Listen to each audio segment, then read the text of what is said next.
जय रघुनंदन, जय घनश्याम। मैं आज आप लोगों को सुनाने जा रही हूँ बाबा भोलेनाथ जी के विवाह की आगे की प्रसंग। तो भक्तिपूर्वक सुनिए और प्रसंग का आनंद लीजिए। तो बाबा भोलेनाथ जी बारात लेकर माता पार्वती जी के नगरी में पहुँच गए हैं और अगवान लोग उनके अगवानी करने के लिए गए हैं। तो कथा है, ले अगवान बारात ही आए, दिए सब ही जनवास सुहाए। मैना शुभ आरती संवारी, संग सुमंगल गावहीं नारी। तो अगवान लोग बारात को ले आए। उन्होंने सबको सुंदर जनवासा दिया और उसके बाद रानी मैना जो माता पार्वती की माता हैं, वे शुभ आरती सजाई और उनके साथ में नगर की स्त्रियां जो हैं सुंदर मंगल गीत गाने लगी। तो आगे है, कंचन थार सोहबर पानी, परिछन चली हरहि हरसानी। विकट वेश रुद्र ही जब देखा, अबलन उर भय भयउ विशेषा। तो सोने का सुंदर थाल मैना रानी के हाथ में शोभित है। प्रसन्न मन से वे शिव जी की परिछन करने लगी। जब शिव जी का भयंकर वेश देखा, तब स्त्रियों ने डर के मारे उनके मन में बहुत ही भय उत्पन्न हुआ शिव जी के विकट वेश को देखकर। तो आगे क्या होता है, भागी भवन पैठी अति त्रासा, गए महेश जहाँ जनवासा। मैं नाही दय भय दुख भारी, लीनी बोली गिरिश कुमारी। तो शिव जी के भयंकर रूप को देखकर, वेश को देखकर रानी मैना के मन में बहुत ही दुख उत्पन्न होता है और वे मन में बहुत ही विलाप करती हैं।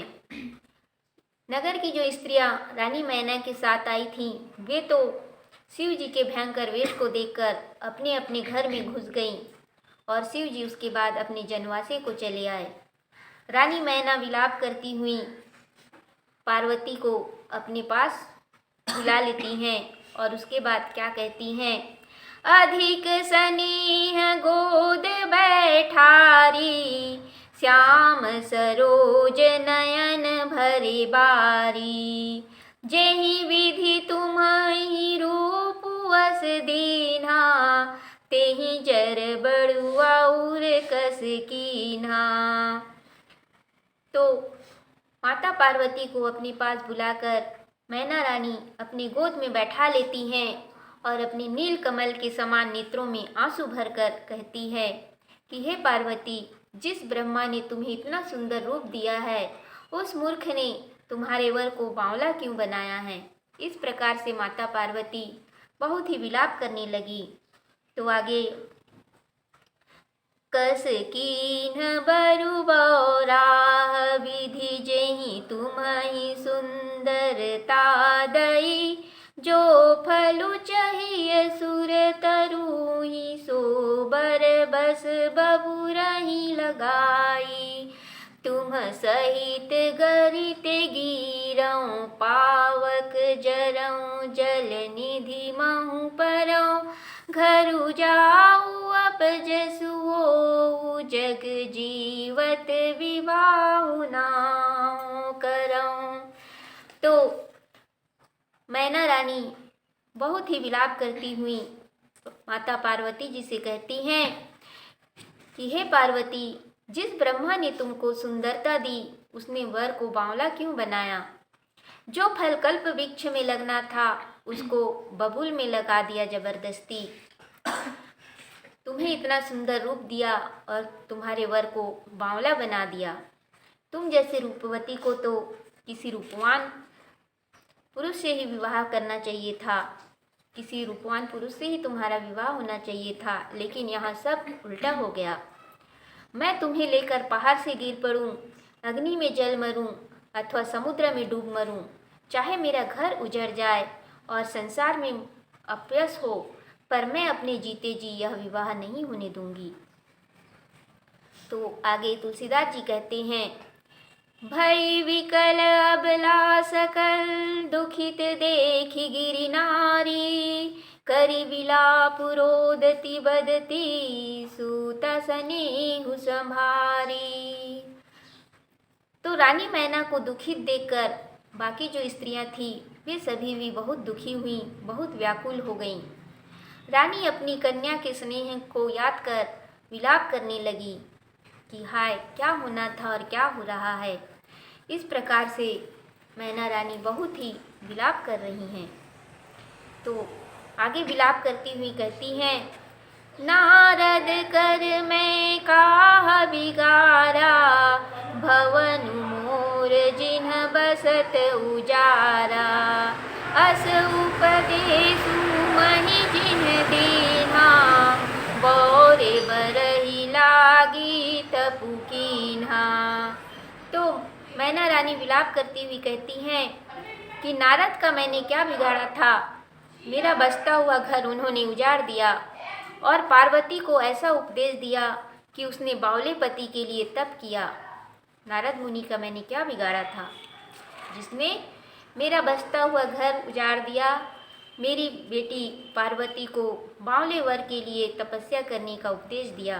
तो इस प्रकार से रानी मैना जो है बहुत प्रकार से विलाप करने लगी और आगे कहती हैं, साचे हून के मोह न माया, उदासीन धनु धामु न जाया, पर घर घालक लाज न भीरा, बांझ की जान प्रसव के पीरा। तो विलाप करती हुई मैना रानी आगे कहती हैं कि सचमुच नारद जी के जी में मोह और दया नहीं है, ना उनके घर हैं, ना धन है, ना दौलत है, ना उनकी पत्नी है, ना बच्चे हैं। वे पराया घर उजाड़ने वाले हैं। खुद का तो घर नहीं है, लेकिन दूसरे के घरों को उजाड़ने वाले हैं। उनको लाज भी नहीं है, न ही किसी का उनको डर है। वे बहुत ही निडर हैं, किसी की भी बिगाड़ करने में तुल जाते हैं। तो विलाप करती हुई कहती हैं, उनका तो कुछ है ही नहीं, इसीलिए वे किसी का दुख दर्द भी नहीं जानते हैं, ना उनको माया है किसी से, ना मोह है। इसीलिए दूसरे की माया मोह को भी, दूसरे के परिवार के प्रेम भाव को भी नहीं जानते, माया मोह को भी नहीं जानते। तो इस प्रकार विलाप करते हुए कहती हैं कि भला बांझ स्त्री प्रसव की पीड़ा को क्या जाने, प्रसव के कष्ट को बांझ स्त्री क्या जाने। उनका घर द्वार नहीं है, माया मोह नहीं है, तो वे दूसरे के परिवार के दुख दर्द को क्या जाने। इस प्रकार से मैना रानी विलाप करती हुई बहुत प्रकार की बातें कह रही हैं। तो आगे, जननी विकल विलोकी भवानी, बोली जूत विवेक मृदुबानी, अस विचारी सोच ही मति माता, सो न टरई जो रचई विधाता। तो इस प्रकार से माता मैना को व्याकुल देखकर पार्वती जी ज्ञान युक्त मीठी वाणी बोलती हैं और कहती हैं, हे माता, विधाता ने जो रच रखा है वह टलता नहीं है। ऐसा समझकर आप सोच मत कीजिए, मेरे भाग्य में जो लिखा है वह तो होना ही है। मेरे भाग्य में बावला वर लिखा है तो मुझे बावला वर शिवजी ही मिलेंगे। तो सोच करने से और किसी को दोष लगाने से मेरे भाग्य का लेख नहीं मिटेगा। तो इस प्रकार से माता पार्वती जो हैं मैना रानी को समझाती हैं। तो आगे कहती हैं, करम लिखा जाऊं बाउर नाहू, तव कत दोष लगाई काहू, तुम सन मिटहि कविधि के अंका, मातु व्यथ जनि लेहु कलंका। तो कहती हैं कि हे माता, मेरे भाग्य में जो बावलापति लिखा है तो किसी को दोष क्यों लगाना है? क्या तुमसे विधाता के लिखे अंक मिट सकते हैं? तुम भाग्य की रेख को बदल सकती हो? तो हे माता, वृथा कलंक मत लो। जो नहीं हो सकता उसके लिए सोच करने से कोई लाभ नहीं। मेरे भाग्य में जो लिखा है वो होके ही रहेगा। मेरे भाग्य में बावलापति शिव जी लिखा है तो शिव जी ही मुझे पति के रूप में मिलेंगे। किसी को दोष देने से, विलाप करने से कुछ नहीं हो सकता। तो इस प्रकार से माता पार्वती आगे कहती हैं, जनि लेहु मातु कलंकु करुणा परिहरहु अवसर नहीं। दुख सुख जो लिखा लीलार हमरे जाब जहाँ पाउब तहीं। सुनी उमा वचन विनीत कोमल सकल अबला सोचहि। बहु भांति विधि लगाई दूषण नयन बारि विमोचहि। तो आगे माता पार्वती कहती हैं कि हे माता, कलंक मत लो, रोना छोड़ दो। यह समय दुख दिखाने का नहीं है। मन में धैर्य धारण करो। जो सुख दुख मेरे भाग्य में लिखा है वह मैं जहाँ जाऊंगी वहीं मुझे मिलेगा। ऐसे विनय भरे कोमल वचन सुनकर स्त्रियां सोच में पड़ गईं और वे सोच करने लगी और ब्रह्मा जी को दोष लगाकर अपने अपने नेत्रों से आंसू बहाने लगी। तो आगे तुलसीदास जी कहते हैं, तेहि अवसर नारद सहित अरु ऋषि सप्त समेत। समाचार सुनि तुहिन गिरि गवन तुरत निकेत। तो हिमाचल ने उसी समय यह समाचार पाया कि रनिवास में रानी और सभी स्त्रियां जो हैं विलाप कर रही हैं। तो इस प्रकार का समाचार पाकर वे नारद तथा सप्त ऋषियों को साथ में लेकर तुरंत अपने घर को गए, रनिवास को गए। तो वहां जाकर क्या होता है, तब नारद सब ही समुझावा। पूर्व कथा प्रसंग सुनावा। मैं न सत्य सुनहु मम बानी। जगदम्बा तव सुता भवानी। तो वहाँ जाकर फिर नारद मुनि सबको पूर्व जन्म की कथा सुनाते हैं। पार्वती जी की पूर्व जन्म की कथा सुनाते हैं और सबको समझाते हैं। मैना रानी से कहते हैं कि हे मैना, मेरा सत्य वचन सुनो। आपकी जो ये पुत्री है, ये कन्या है, ये साक्षात माता भवानी है, जिसके लिए आप इतना सोच कर रही हो, विलाप कर रही हो। तो ये साक्षात जगत जननी माता भवानी है। इसके लिए आप विलाप मत करो, इसके पूर्व जन्म की कथा सुनो। अजा अनादि शक्ति अविनाशिनी। सदा शंभुवर धंग निवासिनी। जग संभव पालन लयकारिणी। निज इच्छा लीला बपुधारिणी। तो हे मैना, आपकी जो कन्या है पार्वती, ये अजन्मा है, अनादि है और अविनाशिनी शक्ति है और सदैव ही शिव जी के अर्धांग में निवास करने वाली है। तो यही जगत को उत्पन्न करती है और यही जगत का पालन करती है और यही फिर जगत का संहार भी करती है। तो ये अपनी इच्छा से ही लीला देह धारण करती है। ये जन्म नहीं, लीला देह धारण करने वाली आपकी जो ये कन्या है पार्वती, साक्षात जगत जननी माता भवानी है। इसके लिए आप विलाप मत कीजिए। ये सदा से ही शिव जी की अर्धांगिनी है, शिव जी के अर्धांग में निवास करने वाली है। तो आप सोच छोड़ दीजिए। तो आगे कहते हैं, जन्मी प्रथम दक्ष गृह जाई। नामु सती सुंदर तनु पाई। तहाँ सती शंकर ही विवाही। कथा प्रसिद्ध सकल जग माही।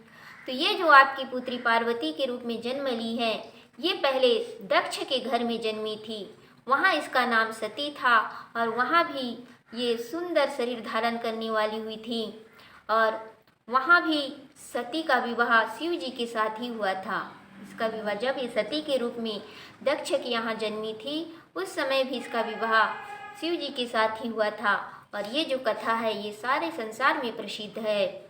और वही सती दक्ष के यहाँ अपने देह का त्याग करके आपके घर में पार्वती के रूप में जन्म ली हैं। तो इसीलिए इसको वर के रूप में शिव जी ही मिलने हैं। तो आप सोच छोड़ दीजिए। तो आगे कहते हैं, एक बार आवत शिव संगा, देखे रघुकुल कलम कमल पतंगा। भयउ मोह शिव कहा न कीन्हा, भ्रम बस बेसु सिय कर लीन्हा। तो एक बार शिव जी के साथ वन में आते हुए रघुकुल कमल भास्कर श्री रामचंद्र जी को देखा। नारद मुनि पूर्व जन्म की कथा मैना रानी से कह रहे हैं कि किस प्रकार सती ने अपना देह का त्याग किया था। तो वे कहते हैं कि एक बार शिव जी के साथ माता सती वन में आते हुए रघुकुल कमल श्री रामचंद्र जी को देखा। तब उन्हें वहाँ पर मोह हुआ था कि जो सारे जगत के नियंता है, पालनहार हैं, वे वनवासी के रूप में स्त्री को ढूंढते हुए स्त्री के वियोग में दुखी होकर वन वन क्यों भटक रहे हैं। इस प्रकार से उनके मन में मोह उत्पन्न हुआ था और शिव जी का कहना न मानकर भ्रम में आकर उन्होंने रामचंद्र जी की परीक्षा लेने के लिए सीता जी का वेश धारण कर लिया था। और वहीं से सीता जी का वेश धारण करने के कारण आगे क्या हुआ, तो नारद मुनि आगे कहते हैं, सिय वेशु सती जो कीन तेहि अपराध शंकर परिहरि, हर विरह जाई बहोरी पीतु के यज्ञ जो गानल जरी। अब जन्मी तुम्हारे भवन निज पति लागी, दारुण तपु किया अस जानी संशय तजहु गिरिजा, सर्वदा शंकर प्रिया। तो नारद मुनि कहते हैं कि सती ने सीता जी का वेश बनाया था, इसी अपराध के कारण शिव जी ने इन्हें त्याग दिया था। और शिव जी के त्यागे जाने के बाद शिव जी के वियोग से पिता के यज्ञ में योगाग्नि में उन्होंने अपने देह को भस्म कर लिया था। तो वहाँ से उसके बाद वही जगत जननी भवानी सती अब तुम्हारे घर में जन्म लेकर अपने पति शिव जी को प्राप्त करने के लिए कठिन तप किया है। तो ऐसा जानकर, ऐसा मानकर आप अपने मन से संदेह को दूर करो और पार्वती जी सदा ही शिव जी की ही प्रिया हैं, यह जानकर मोह का त्याग करो, विलाप का त्याग करो और पार्वती जी का विवाह प्रसन्नतापूर्वक शिव जी से करो। इस प्रकार जो है नारद मुनि मैना रानी को समझाते हैं। सुनी नारद के वचन तब सब कर मिटा विषाद, मन महु व्यापेउ सकल पुर घर घर यह संवाद। तब नारद जी के वचन को सुनकर वहाँ जितनी भी विलाप करने वाली स्त्रियां भी थीं, सबका दुख मिट गया और क्षण मात्र में ही सब नगर में, घर घर में यह जो संवाद है फैल गया कि पार्वती पूर्व जन्म में शिव जी की ही प्रिया रही हैं। तो आगे कहते हैं, तब मैं नाहिमवंतु आनंदे, पुनि पुनि पार्वती पद बंदे। नारी पुरुष शिशु जुबा स्याने, नगर लोग सब अति हर्षाने। तो जैसे ही यह संवाद सबके घर घर में फैल जाता है, तब मैना और हिमवंत प्रसन्न होते हैं और बार बार पार्वती जी के चरणों की वंदना करते हैं कि ये जो हमारी पुत्री के रूप में जन्मी है, ये साक्षात जगत जननी भवानी हैं, जो हमारे घर में हमारे बेटी के रूप में जन्म ली है। तो इस प्रकार से दोनों ही पति पत्नी मैना और हिमवंत बार बार पार्वती जी के चरणों की वंदना करते हैं स्त्री पुरुष बालक युवा और वृद्ध नगर के सभी लोग बहुत ही प्रसन्न होते हैं।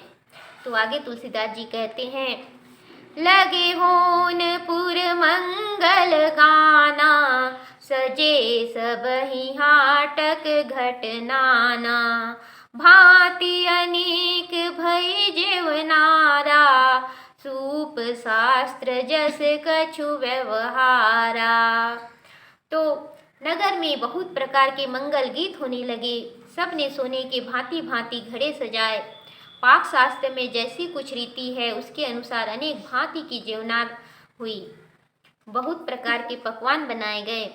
तो आगे कहते हैं, सो जेवनार की जाई बखानी, बसहि भवन जेहि मातु भवानी, सादर बोले सकल बराती, विष्णु विरंचि देव सब जाति।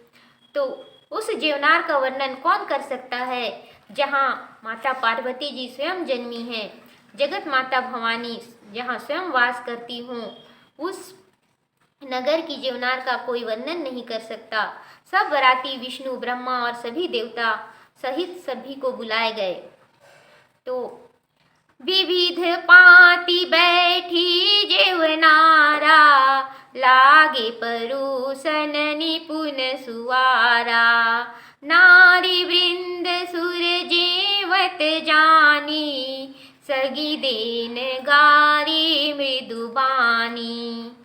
तो अनेक पातों में जेवनार बैठी और उसके बाद चतुर रसोइये परोसने लगे। स्त्रियां देवताओं को भोजन करते हुए जानकर मधुर वाणी से गाली गाने लगी। तो आगे कहते हैं,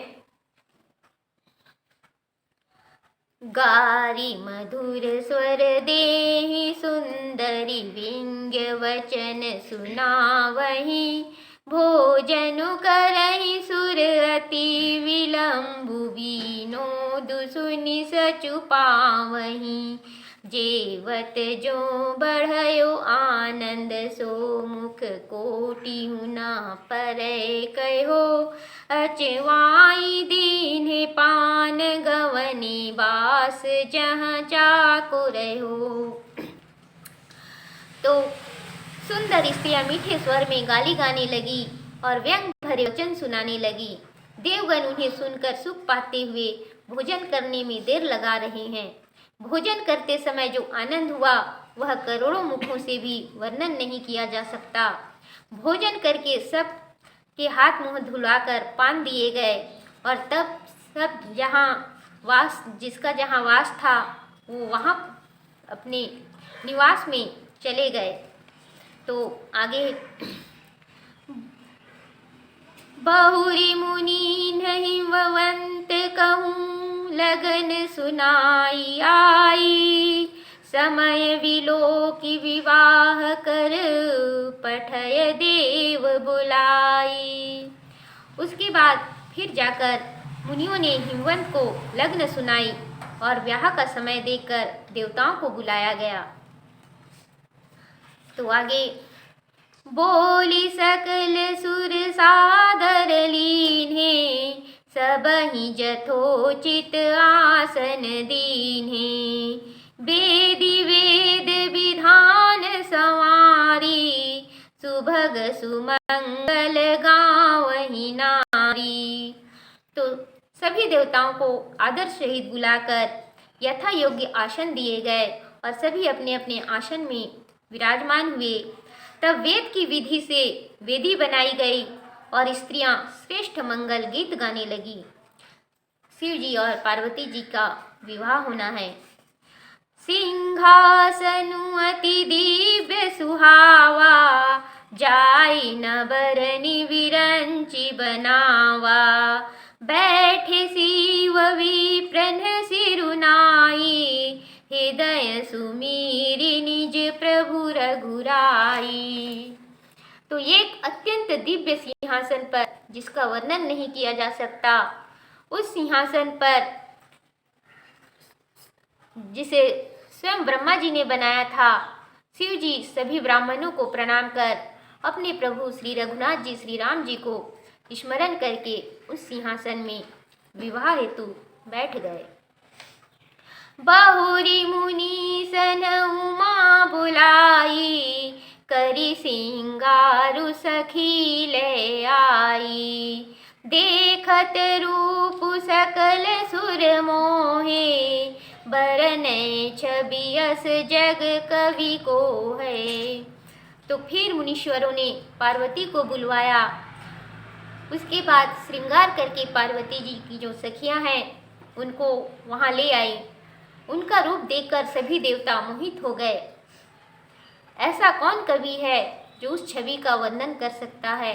दुल्हन के वेश में रूपवती माता पार्वती, जिनकी रूप का वर्णन किसी कवि के भी वर्णन में नहीं है।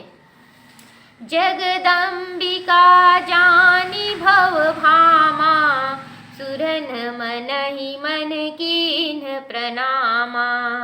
सुंदरता मर्याद भवानी, जाई न कोटिहु बदन बखानी। तो जगत माता और शिव जी की प्रिया जानकर देवताओं ने उनको मन ही मन प्रणाम किया। पार्वती जी सुंदरता की सीमा है। उनकी सुंदरता करोड़ों मुखों से भी नहीं कहा जा सकता। उनकी सुंदरता की करोड़ों मुखों से भी वर्णन नहीं हो सकती। इतनी सुंदरता पार्वती जी की है, जो सारे जगत की माता हैं और शिव जी सारे जगत के पिता हैं। तो आगे कहते हैं, कोटिहु बदन नहीं बनै बरनत, जग जननी शोभा महा। सकुचहि कहत श्रुति शेष, सारद मंदमति तुलसी कहा। छवि खानी मातु भवानी, गवनी मध्य मंडप शिव जहाँ। अवलोकि सकहि न सकुच, पति पद कमल मनु मधु करु तहाँ। तुलसीदास जी कहते हैं, जो करोड़ों मुखों से भी नहीं की जा सकती पार्वती जी की ऐसी शोभा का वर्णन करते वेद, शेषनाग और शारदा को भी संकोच होता है, तब मैं छोटा सा तुलसीदास किस गिनती में हूँ? मैं कैसे उनकी इस सुंदरता का वर्णन कर सकता हूँ? तो शोभा और सुंदरता की खान माता भवानी मंडप के बीच में गई और जहाँ शिव जी थे वहाँ वे गई। संकोच के कारण पति के चरण कमलों के दर्शन नहीं कर सकी, परंतु मन रूपी भंवरा जो है उनका वहीं शिव जी के चरणों में भ्रमण कर रहा था। तो आगे कहते हैं, मुनि अनुशासन गणपति, पूजे शंभु भवानी। को सुनि संशय करे जनी, सुर अनादि जिय जानी। तो मुनियों की आज्ञा से शिव और पार्वती जी ने पहले सर्वप्रथम गणेश जी का पूजन किया।